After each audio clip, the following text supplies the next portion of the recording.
গুড়ের পিঠে আছে, সেগুলো বসে বসে খাচ্ছি। কেন? আপনার কাছে একটা নালিশ ছিল বাবু। আপনার কি এখন শুনবার সময় হবে? তোমাদের কি আমার কাছে নালিশ ছাড়া আর কিছু থাকে না? কোথায় দুটো পিঠে দিয়ে যাবে, বসে বসে খাবো। আচ্ছা বলো দেখি, তোমার কি নালিশ শুনি। বাবু, বলছিলাম, গ্রামের কিছু লোক একদম বড়দেরকে সম্মান করতে জানে না। তারা ইচ্ছে করলেই মানুষের ক্ষতি করতে একবার পিছপা হয় না। কার কথা বলছো তুমি? আমি নগেনের কথা বলছি বাবু।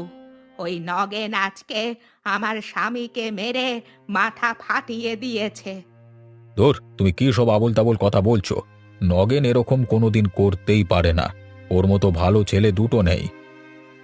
আমি সত্যি বলছি বাবু, আপনি বিশ্বাস করুন। আমি বিশ্বাস করতে পারলাম না। তোমার স্বামী নিশ্চয়ই ভুলভাল দেখেছে। কাকে দেখতে কাকে দেখে ফেলেছে। আসলে বয়স হয়েছে তো, এরকমটা হয়।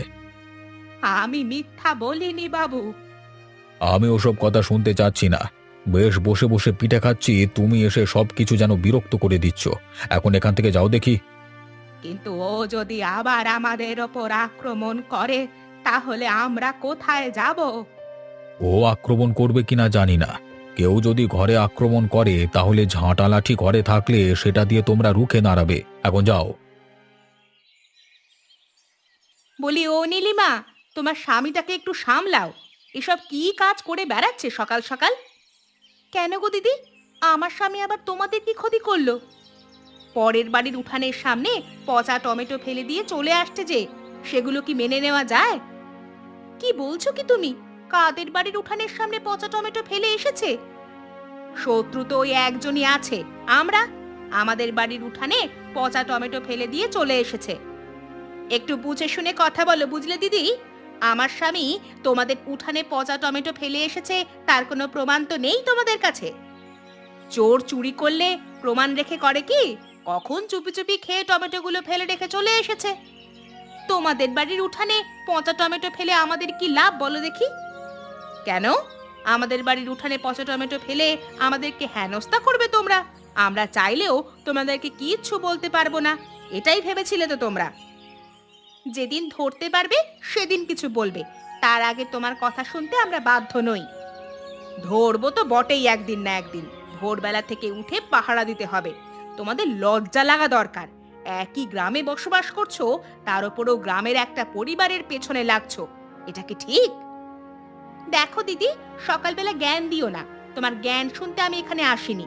যদি কোনোদিন আমাদেরকে দেখতে পাও তোমাদের ঘরে কোনো খারাপ কাজ করতে, তাহলে তখন আমাদেরকে বলো। বলবো তো বটেই। তোমার সাথে তো ঝগড়া করতে আমি এখানে আসিনি।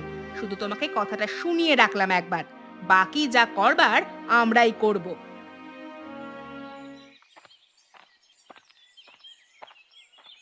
কি ভাই রতন, বাজার থেকে বাড়ি ফিরছো নাকি? সেরকমই তো মনে হচ্ছে। আজকে বাজারে দেখতে পেলাম না যে, কি ব্যাপার? আজকে একটু অবিনাশ বাবুর কাছে গিয়েছিলাম, তার জন্য কিছু খাবার নিয়ে আর কি। হ্যাঁ, আসলে শীত পড়েছে, খেজুর গুড়ের পিঠে তৈরি করেছিলাম। ভাবলাম ওনাকে দিয়ে আসি, তাই দিয়ে এলাম। ভালোই করেছো। অবিনাশবাবুকে এভাবে খাবার দাবার দিয়ে পটিয়ে রাখো, তাহলেই হবে। আমি এদিক দিয়ে আসছিলাম, তখন মনে হলো যেন গোপালের বউ তোমার বউয়ের সাথে ঝগড়া লেগেছিল। ওদের এত বড় দুঃসাহস! আমার বউয়ের সাথে ঝগড়া লেগেছে? বাজারে আমার সাথে গোপাল ঝগড়া লেগেছিল। এদের খুব বার বেড়ে গেছে দেখছি। কিন্তু ব্যাপার কি বলো দেখি, হঠাৎ করে তোমাদের মধ্যে এরকম ঝগড়াঝাটি শুরু হলো কেন?